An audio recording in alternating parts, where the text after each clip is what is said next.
Hi guys! ఈరోజు మనం చాలా క్విక్‌గా అండ్ ఈజీగా అయిపోయే కందిపప్పుతో పచ్చడి ఎలా చేసుకోవాలో తెలుసుకుందాం. దీనికోసం ముందుగా మనం బాండల్లో 2 టేబుల్ స్పూన్ల ఆయిల్ వేసుకొని, ఆయిల్ బాగా వేడిన తర్వాత ఒక పావు టీ స్పూను జీలకర్ర, ఒక టేబుల్ స్పూన్ ధనియాలు, పావు కప్పు కందిపప్పు వేసుకొని కొంచెం దోరగా వేయించుకోవాలి. ఇలా వేయించుకున్న తర్వాత కారానికి సరిపడా ఎండుమిరపకాయలు వేసుకోవాలి. ఇక్కడ నేను ఒక 10 ఎండుమిరపకాయలు వేశాను. ఇప్పుడు ఎండుమిరపకాయలు కొంచెం వేగిన తర్వాత అందులో చిన్న నిమ్మకాయ సైజంత చింతపండు, 10 వెల్లుల్లి కూడా వేసుకొని కంప్లీట్‌గా మనం ఫ్రై చేసుకోవాలి.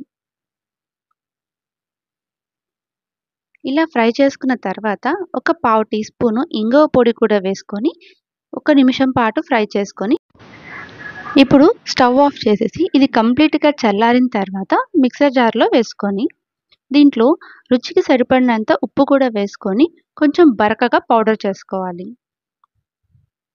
ఇలా పౌడర్ అయిన తర్వాత కొంచెం కొంచెంగా వాటర్ యాడ్ చేసుకుంటూ మనకి చట్నీ కన్సిస్టెన్సీ వచ్చేలాగా చూసుకోవాలి.